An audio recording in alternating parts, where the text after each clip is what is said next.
这个电源有点特殊，改装也比较曲折，这是河北秦皇岛的一位朋友寄过来的，全新电源。不过他在网上买的是裸版，没有外壳，不过包装的还挺好啊。我这儿有全新的前脸啊，他只是寄过来一个裸版过来的，咱们插上去通电测试一下啊。改之前肯定要先通电测试，测试输出完全正常，53.5伏。这是拆下来的零件啊，这电容、这个二极管都是拆掉的。然后这边都已经装上了啊，打完胶了啊，包括这里都打完胶了，由于它裸版发过来的，这个螺丝少了4个这样的螺丝啊，我这儿有啊，正好有。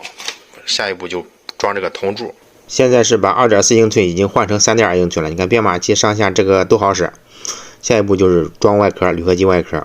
由于它是裸版寄过来的，这个护网风扇护网没寄过来啊，幸亏我这儿有，就剩1个了，要不然这还麻烦。还有这个固定风扇的4个螺丝都没有，还好我这儿有，要不然还装不上了。前面都挺顺利啊，包括上这个前脸啊，包括后尾板，这个都很顺利。包括后面有缺螺丝，我这儿也有，但是到最后就不顺利了。大家往下看。下一步准备上壳子啊，才发现好像少了4颗螺丝，就是电源输入端还有正负极输出，我这儿这种螺丝也有啊。你说巧不巧？他这儿缺的，我这儿正好都有。下一步把它组装起来就行了。3.2英寸铝合金外壳组装是最耗时的，比其他都耗时，大概需要将近4个小时才能完成。经过几个小时的奋战，终于顺利组装完成了。但是你看一下啊，它早不出问题，晚不出问题，现在出问题了。这个上下都没问题，编码器呢就是退出，就是按确认，它确认不了，你看到没？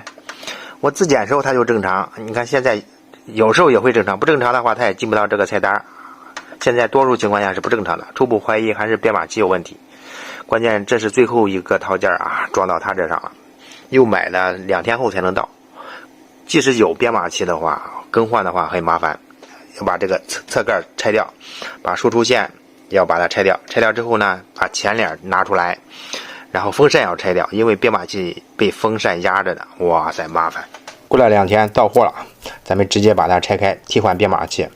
拆开之后呢，先把这个编码器插上去，再次确认一下，确认完之后再更换，不然换一下也挺麻烦的。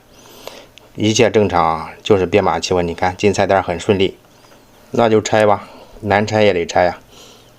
测量，然后按，你看接触不好啊，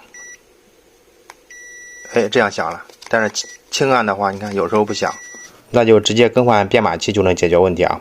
你看这个明知道是编码器问题，咱们拆一下装一下，这个没有半个小时搞不定啊！